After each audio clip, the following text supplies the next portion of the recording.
दुलाराय बर' फरायसा आफादनिफ्राय नैबे लकडाउननि गेजेराव बा लकडाउननि समाव जोङो जोंनि फरायसा फरायसुलिफोरखौ नोजोर बोनानै बिथांमोना जिहेतु रेगुलार क्लासाव थांनो मोनाखै लकडाउना 3 मेसिम जिहेतु जाबाय एनादार टाइमाव लकडाउना बांगोन ना बियो उथाय जागोन बिनि रावबो फिक्स दिनैसिमबो रिप्लाइ होनो हायाखै खारन बियो मोनसे नुनो मोनै माने सक्तिजों बा भाइरासजों जों जुजिगासिनो दङ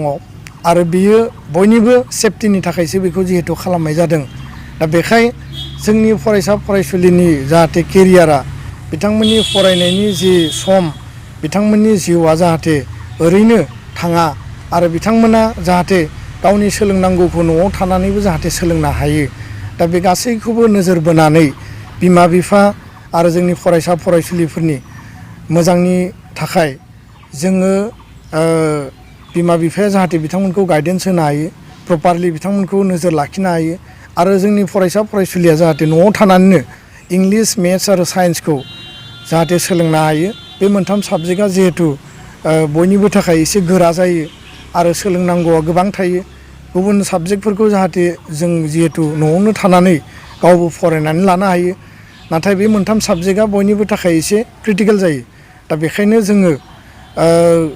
दुलाराय बर' फरायसा आफादनिफ्राय बड'लेण्ड रादाब बिनि गेजेरजों इंलिश मेथ्स आरो साइन्स मोनथाम साबजेक्टनि अनलाइन मोनसे टिचिं जोङो स्टार्ट खालामदों आरो बे अनलाइन टिचिंनि गेजेरजों मिनिमाम लेभेलावब्लाबो जोंनि फरायसा फरायसुलिफोरखौ बेसिक जायफोर सोलोंथारनांगौ नैबे टाइम पिरियडआव जि क्लास जानांगौमोन बे पार्टखौ जाहाथे बिथांमोना मबाइलाव नायनानै बा कम्पिउटाराव अनलाइन नायनानै बिथांमोना इउटुबनि गेजेरजों सोलोंनो हायो आरो आसामनि सेबायाबो इडुएट होननानै बिथांमोना मोनसे चेनेल बानायदों मोनसे लिंक बानायदों बिनि गेजेरजोंबो मेथ्स साइन्स आरो इंलिशनि बेयाव माने टिचिंआ सोलिबाय थादों दा बेखायनो आङो जोंनि फरायसा फरायसुलि बिथांमोनखौ खावलायगोन जे जोङो बुंदों जे आप टु क्लास 10 सिम मबाइलनि बाहायनायखौ जोङो खमायनांगौ मबाइल बाहायनाङा मबाइल बाहायोब्ला जोंनि टाइमा ओरैनो थांगारो बा जोंनि फरायनायाव जथेस्थ' बे डिस्टार्ब लाबोनो हागौ दा बेखायनो जोङो मेल मिटिङाव बा एवारनेस प्रग्रामफ्राव जों बुंबोदोंमोन जे मबाइल बाहायनायखौ जोङो क्लास 10 सिम जोङो बेखौ खालामनाङा बा बे हुदाखौ जोङो नागारनांगौ बा जोङो रावबो मबाइल लानाङा बेखौ जों आपिल होबोदों नाथाय दिनै बेयो मोनसे इमारजेन्सि लाइक सिचुवेसन बेयो मोनसे लाइफ एन्ड डेथनि मोनसे कुइसन आरो बिनि गेजेराव थानानैनो जोङो गावखौ रैखा खालामनांगोन जिउखौ बासायनांगोन आरो लेखाबो फरायनांगोन आरो सोलोंनांगोनबो दा बेखायनो बिमा बिफानियाव जायनियाव जि मबाइल दङ बयहाबो मबाइल गैयाबो जानो हायो बयनियावबो बे सुबिदाया थाया जानो हायो नाथाय जायनियाव जि सुबिदा दङ जोंनि फरायसा फरायसुलिफ्रा जाहाथे बिमा बिफानि मबाइलानो जा बा जोंनि बिदा बैसोनि बा गिदिर न'आव थानाय गिदिरसिन बैसोनि जायहा एन्ड्रइड बा स्मार्टफन दङ बिथांमोननिफ्राय लानानै बै इउटुब लिंकखौ लगायनानै जाहाथे बिथांमोना बे सोलोंथाइखौ लानो हायो आङो बेखौ दिनै फिन खेबसेबाव खावलायदों लोगोसे बेजों सोलोंनायनि अनगायैबो न'आव थानानैनो जोङो गावनि फरायनांगौखौ कन्टिनिउ खालामनांगोन बिमा बिफाया नोजोर होनांगोन जे जाहाथे लकडाउननि नामाव जों ओरैनो समखौ हगारहरा जों ओरैनो आलादिङा थाया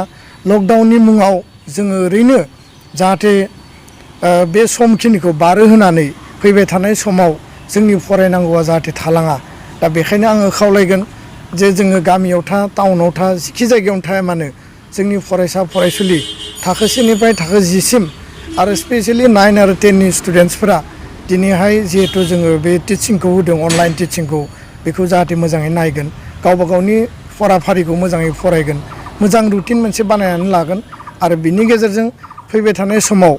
बे फरायनांगौनि जि बिथिंखौ फुल कनसेन्ट्रेसन होनानै गावनि ब्रेनखौ जाहाथे जोङो बयबो बाहायो बयबो इउटिलाइज खालायो जेला मेलेमा बाहायजाया जेला जोङो लेखानिफ्राय गोजानाव थागोन जोंनि टेक्सट बुकआ गोजानाव थागोन जों जेला स्टाडियाव थानाय नङा जोंनि मेलेमाव गोबां गाज्रि माने बाथ्राफोरा गोबां माने नाङै बाथ्राफोरा बा गोबां माने जायफोर जोंनि थाखाय गोनांथि नङा जायफोर माने रिउमार जायफोर प्रपागान्डा बै बाथ्राफ्रा जोंनियाव मेलेमाव बाहागो लानो हायो बा जोंनि मेलेमाव सिथाबनानै थानो हायो जायखौ जोङो फैबाय थानाय समाव आरो एनादार टाइमनि थाखाय जोङो जुजिनो गोनां जानो हायो दा बेखायनो आङो फरायसा फरायसुलिफोरखौ खावलायगोन जे नोङो इसोरखौ नोङो आर'ज गाब गावनि गोसोजों बिनि उनाव नोङो बिजाबखौ नोङो बेखेवनानै नाय नोङो बिजाबखौ फराय नों गाव हारसिंनो फरायनो नाजा मायबा बुजियाखैबा नोङो गुबुननियाव नों सोंनो हायो आरो जिहेथु सेबाया इडुएट मोनसे लिंक होदों एबसुनिफ्राय माखासे जोङो इंलिश मेथ्स आरो साइन्सनि जि लेसन होदों बेखौ सोलोंनो हायो गुबुन गुबुन जोंनि इयुथफ्रा माखासे चेनेल बानायनानै बेखौ फोरोंनायनि बेबस्था खालामदों बे गासैबो लिंकखौ कानेक्ट खालामनानै जों जाहाथे नायनो हायो आरो जायहा सुबिदा दङ बेखौ बिथांमोना नायनो हायो जायहा सुबिदा गैया बिथांमोना जाहाथे उननि समाव गुबुनजों डिसकासनाव फैनानै बेखौ सोलोंनायनि बेबस्थाखौ खालामना लानो हायो आं बेखिनिखौ गुरैयै खावलायबाय आरो बयबो फरायसाफोरनि जिउआव जाहाथे मोनसे माने